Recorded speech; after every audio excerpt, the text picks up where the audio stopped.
Hi friends, எல்லோரும் எப்படி இருக்கீங்க? நான் ரொம்ப நல்லாயிருக்கேன். நீங்களும் நல்லா இருப்பீங்கன்னு நினைக்கிறேன். Welcome back to my channel Samayalosai. நான் நம்பிகா சுரேஷ். இன்றைக்கி நம்ம இந்த வீடியோவில் பார்க்க போகிறது சண்டே விலாக் தாங்க பார்க்க போகிறோம். சண்டே வந்து 76 ரிப்பப்ளிக் டே. ஸோ அதனால் வாசலில் வந்து அழகாக நேஷ்னல் ஃப்ளாக் வரைஞ்சி ஜெய்ஹிந்த் எழுதிக்கலாம் அப்படின்னு சொல்லிட்டு காலையிலே வந்து கோலம் போட்டாச்சு. அதுக்கப்புறமா வந்து பசங்களுக்கு பால் காய்க்கலாம் அப்படின்னு சொல்லிட்டு பால் காய்ச்சிட்டு அவங்களையும் கிளாஸுக்கு அனுப்பி விட்டாச்சு. ஆனால் பசங்க மார்னிங் போகும்போதே சொல்லிட்டாங்க, அம்மா பூரியும் மசாலாவும் தான் வேணும் அப்படின்னு கேட்டாங்க. சரி, உருளைக்கிழங்கு மசாலா செய்கிறதுக்கு பட்டாணி இருக்குது, சரி அதுவும் ஃப்ரெஷ்ஷாக இருக்குது, நம்ம வந்து பட்டாணி மசாலா செஞ்சிடலாம் அப்படின்னு சொல்லிட்டு நான் வந்து பட்டாணி எடுத்து உரிச்சிட்டு இருந்தேன். உரித்து எடுத்ததுக்கப்புறமா கொஞ்சம் நிறையவே இருந்துச்சு. சரி ஓகே அப்படின்னு சொல்லிட்டு நல்லா வாஷ் பண்ணி எடுத்துகிட்டு அதுக்கப்புறம் ஒரு பேனில் கொஞ்சமாக ஆயில் சேர்த்துட்டு சோம்பு, வெங்காயம், தக்காளி, பச்சை மிளகா எல்லாம் சேர்த்து நல்லா வதக்கிட்டு அதுக்கப்புறமா ஒரு சின்ன சைஸ் உருளைக்கிழங்கு போட்டிருப்பேன். அப்புறமா நம்ம உரிச்சு எடுத்த பட்டாணியும் போட்டு மிளகாய்த்தூள் அதுக்கப்புறமா கொஞ்சம் மஞ்சத்தூள் சேர்த்து நல்லா வதக்கிட்டேன்னா ஒரு டேஸ்டியான ஒரு மசாலா ரெடி ஆயிரும். பூரியும் மாவு ஆல்ரெடி நான் பிசைஞ்சு தான் வச்சுருந்தேன். கோதுமை மாவில் கொஞ்சமாக உப்பு சேர்த்து தண்ணியை விட்டு நல்லா பிசைஞ்சு எடுத்துக்க வேண்டியதான். மாவு வந்து பூரிக்கு பிசையும் போது கொஞ்சம் டைட்டாக பிசைஞ்சாலே போதும், நல்லா உப்பி வரும், ரொம்ப நல்லாயிருக்கும். அப்படியே மசாலாவும் ரெடி பண்ணி வச்சதுனால நான் வந்து ஈஸியாக வேலை எனக்கு முடிஞ்சிருச்சு. அதுக்கப்புறமா வந்து தலைக்கு வந்து ஹேர் பேக் போட்டு ரொம்ப நாளாகிடுச்சு. அதனால் நம்ம வந்து ஒரு ஹேர் பேக் ரெடி பண்ணிடலாம் அப்படின்னு சொல்லிட்டு காலையிலே கொஞ்சம் தேங்காய், அதுக்கப்புறமா ஒரு வெங்காயம், கொஞ்சம் கருவேப்பிலை, அதுக்கப்புறமா 2 நெல்லிக்காய் எல்லாம் சேர்த்து நல்லா அரைச்சிட்டு இந்த மாதிரி வாட்டர் கன்சிஸ்டன்சியில் எடுத்து நான் வந்து அப்ளை பண்ணிவிட்டு ஒரு 20 மினிட்ஸ் விட்டுட்டு அதுக்கப்புறமா நான் ஹேர் வாஷ் பண்ணிவிட்டு வந்துட்டேன். வந்ததுக்கப்புறமா சரி பசங்க வந்த பிறகு சாப்பிட்டுக்கலாம் அப்படின்னு சொல்லிட்டு கொஞ்சம் பாத்திரம் இருந்து அதையும் க்ளீன் பண்ணிவிட்டு அதுக்கப்புறமா கொஞ்சம் வாட்டர் பாட்டில்ஸ்லாம் க்ளீன் பண்ண வேண்டியிருந்து. ஸோ எல்லாத்தையுமே க்ளீன் பண்ணி முடிக்கவும் பசங்களும் வந்துட்டாங்க. சரி, நாங்கள் எதுக்கு இந்த விலாக் எடுத்துருக்கோம் அப்படின்னு பார்த்தீங்கன்னா, இன்றைக்கி ரிபப்ளிக் டேனால எங்கள் பசங்க சொன்னாங்க மதியம் பிரியாணி செஞ்சுக்கலாமா அப்படின்னாங்க. ஆனால் வந்து நீங்கள் செய்யக்கூடாது, நம்ம எல்லோரும் சேர்ந்து செய்யணும் அப்படின்னு சொல்லியிருந்தாங்க. சரி ஓகே பண்ணிடலாமே அப்படின்னு சொல்லிட்டு தான் நாங்கள் வந்து இன்றைக்கி இந்த விலாகே எடுத்தது.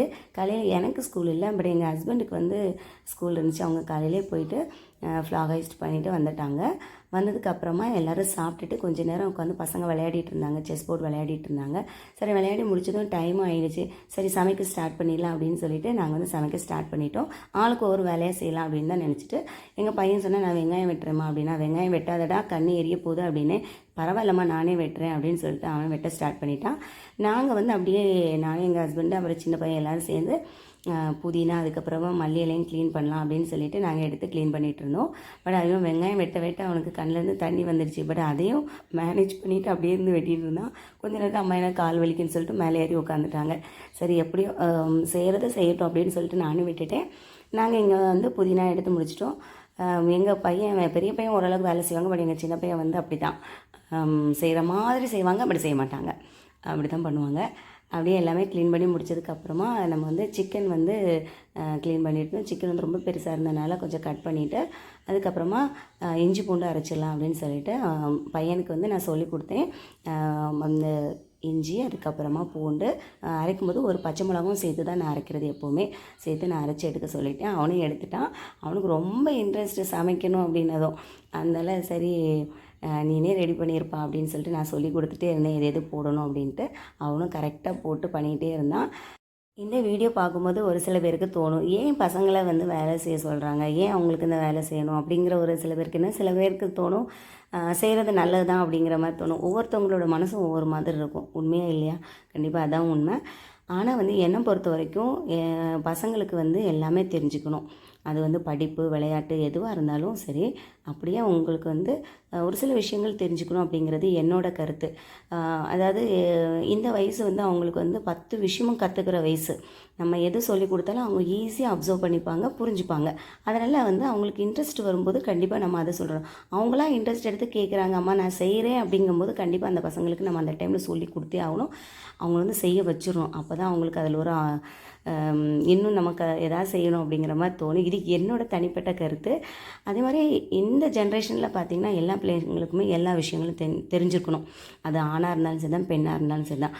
ஒருத்தங்களுக்கு வந்து ஒரு சப்போர்ட்டிவாக இருக்க மாதிரி தான் வந்து அவங்களுக்கு எல்லா விஷயமே அவங்களுக்கு தெரிஞ்சுக்கணும் அப்படிங்கிறது தான் நான் யோசிக்கிறது. நான் சொல்ல அவனுமே எல்லாம் கரெக்டாக போட்டு லாஸ்ட்டில் டேஸ்ட் பண்ணி பார்த்துட்டு ரொம்ப நல்லா இருக்குமா அப்படின்னா, அதுக்கப்புறமா தம் போட்டுடலாம் அப்படின்னு சொல்லிட்டு நல்லா வந்து தண்ணிலாம் நல்லா வற்றினதுக்கப்புறமா மேலே கொஞ்சமாக நெய் விட்டுட்டு அப்படியே தம் போட்டுட்டு கீழே வந்து அவங்க அப்பா தான் தம் போடுறதுக்கு எல்லாம் எடுத்து கொடுத்தாங்க.